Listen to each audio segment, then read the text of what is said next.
maji. Ushirika Umwagiliaji Mombo ni chombo huru kinachojitegemea chini ya uongozi na usimamizi wa wanachama wake, makao makuu yakiwa mamlaka ya mji mdogo wa Mombo ambao upo umbali wa kilomita 42 kutoka Korogwe mjini. Ushirika huu ulioanzishwa na kupata usajili mwaka 1979 ndio unaosimamia skimu ya Umwagiliaji Mombo ambayo inajihusisha na kilimo cha mpunga, ikiwa ni miongoni mwa skimu 30 zilizopo halmashauri ya wilaya ya Korogwe, ikiwa na ukubwa wa hekta 220 zinazomwagiliwa na hekta 100 ambazo zipo kwenye mchakato wa kuboreshwa. Bwana Samson Mwende ni mwenyekiti wa ushirika huu. Tunao skimu ya umwagiliaji hapa Mombo ambayo kidogo imekuwa na historia ndefu, kwa maana ya kwamba ilianza tangu mwaka 1967 ikiwa wakulima wanalima bila kuwa na miundombinu iliyoboreshwa. Lakini skimu ilipata bahati ya kuboreshewa miundombinu yake mwaka 1978-79. Miundombinu iliboreshwa kwa maana ya mifereji ilitengenezwa, lakini pia barabara zikatengenezwa na vijengo mbalimbali kwa maana structures za skimu mbalimbali zikawekwa. Kwa hivyo wakulima kuanzia wakati huo wakaanza kulima kilimo ambacho ni cha uhakika zaidi, kwa sababu miundombinu tayari ilikuwa imeshaboreshwa. Sambamba na hilo, ushirika wetu ukaanza mwaka 1979 kama chama cha ushirika cha msingi cha wakulima wa mpunga, ambacho wakati huo hakikuanza na nguvu kubwa. Wanachama walikuwa wachache kama 240, lakini kimsingi wanachama waliendelea kuongezeka hatua kwa hatua mpaka wakafikia hapa tunapoongea tuna wanachama 371.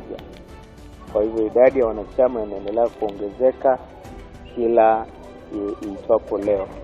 Lakini sambamba na hilo, tunao wakulima ambao wananufaika na kilimo cha umwagiliaji hapa kwenye skimu, wakulima 429 wakiwemo wanawake 233, lakini wanaume wakiwa 196. Mtazamaji, ushirika Umwagiliaji Mombo umeendelea kuwa imara kutokana na kuwa na vyanzo vyake vya mapato, kama anavyoeleza Bi Amina Lukindo, mhasibu wa ushirika huu. Tunavyo vyanzo mbalimbali vya mapato katika ushirika huu, ikiwemo ni miradi ambayo tuna mradi wa trekta, mradi wa mashine za kukoboa mpunga, mradi wa mashine za kuvunia mpunga, mradi wa ghala, lakini pia mradi wa shamba la ushirika. Inaelezwa kuwa hali ya uendeshaji wa ushirika huu wa Umwagiliaji Mombo ni mzuri kutokana na wakulima kutengenezewa mazingira rafiki kwa kazi zao.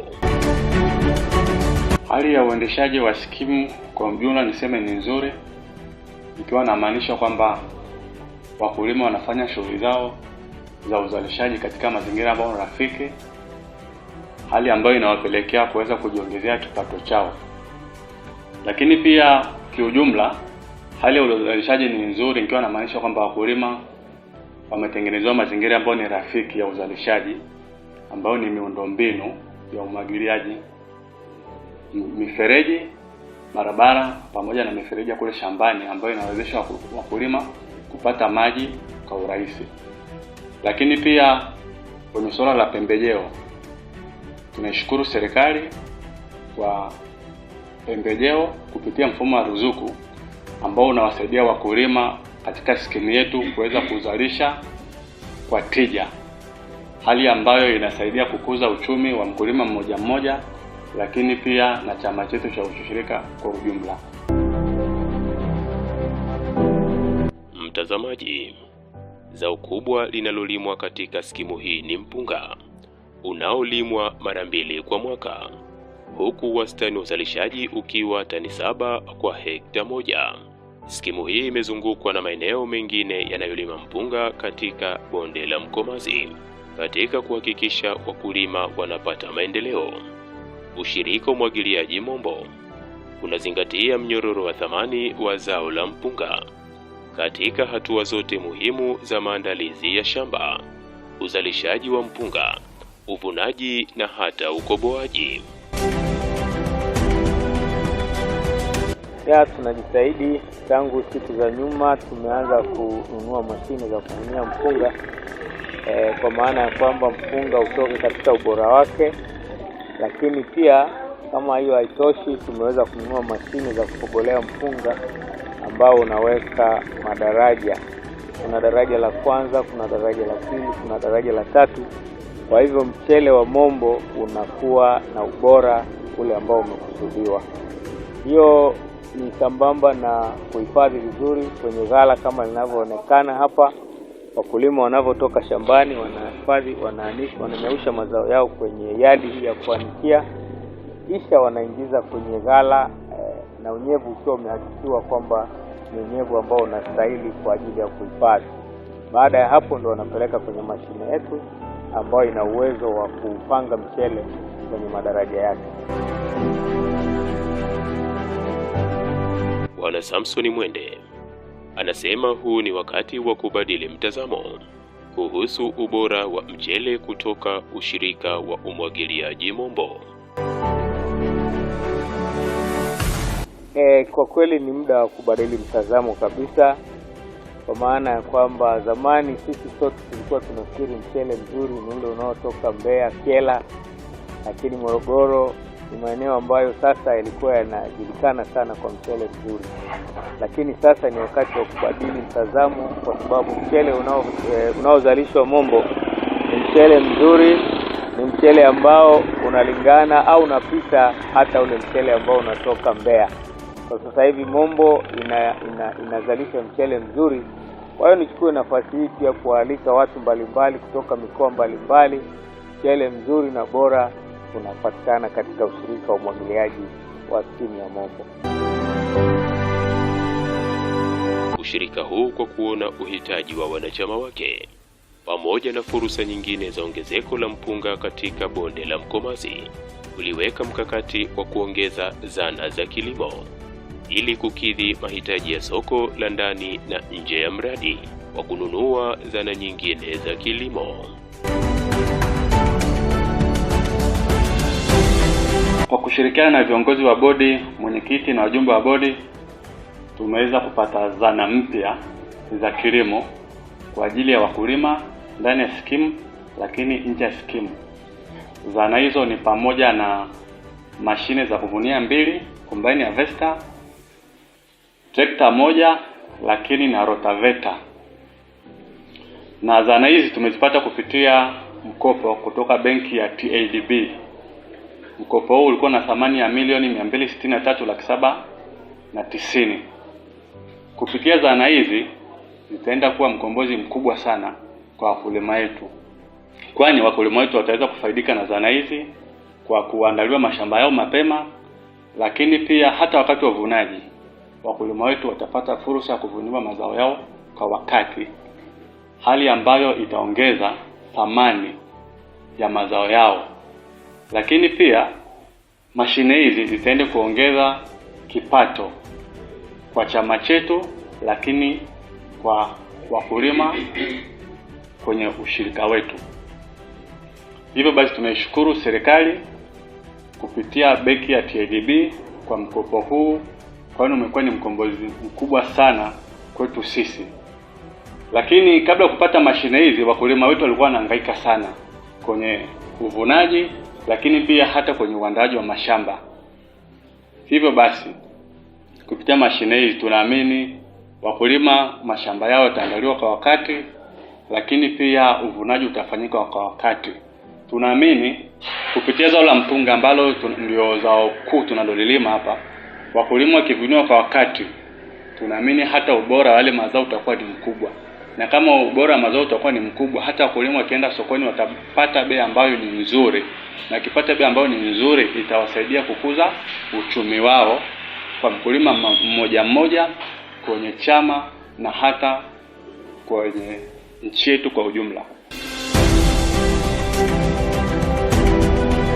Mtazamaji, zana hizi zinatarajiwa kurahisisha mchakato mzima wa kilimo cha umwagiliaji, kuanzia maandalizi ya shamba hadi uvunaji wa mpunga, na kutarajiwa kuongeza mapato ya ushirika wa umwagiliaji Mombo.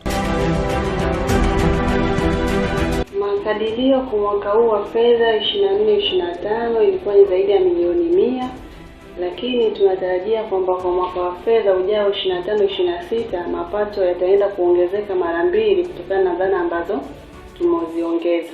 Itatusaidia katika shughuli za kuvuna mpunga pamoja na kuchanganya mashamba yetu ya umwagiliaji ya wanaushirika hawa wa Mombo.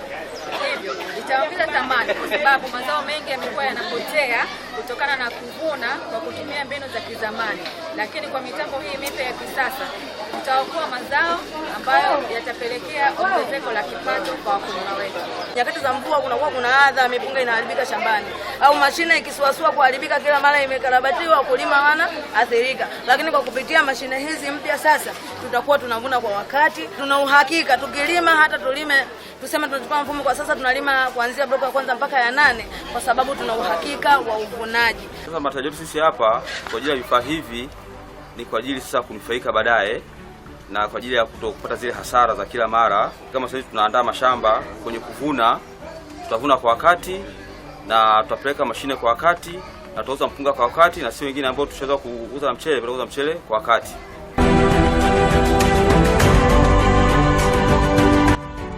Mtazamaji, uwepo wa ushirika umwagiliaji Mombo hautoi fursa pekee kwa wanachama wake, bali umekuwa chanzo cha kipato kwa wakazi wa Mombo na maeneo jirani.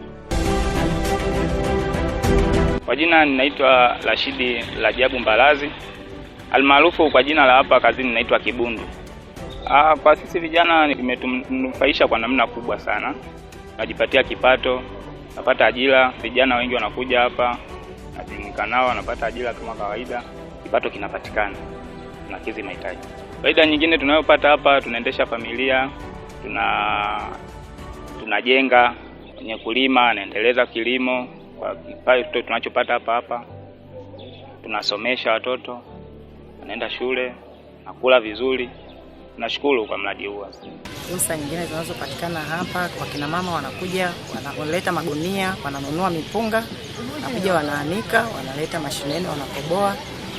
Na mimi kama mimi nipo kwa ajili ya usimamizi wa mashine, mapato na matumizi. Kwa hiyo mimi ni kama operator wa kike ndani ya mashine. Pamoja na hayo, ushirika umwagiliaji Mombo unahakikisha kuwa unatumia fursa nzuri zinazowekwa na serikali ya awamu ya 6, ambapo skimu hii itafaidika kwa kuboreshewa miundombinu ya umwagiliaji kupitia mradi wa P4R, ambapo kiasi cha shilingi bilioni 3 zitatolewa kupitia mradi huo, hali ambayo itachochea kiwango cha uzalishaji kwa wanachama wa ushirika wa umwagiliaji Mombo. Kwa nukta hiyo sina la ziada. Mtayarishaji na msimuliaji wa makala hii ni mimi, Martin Mhina.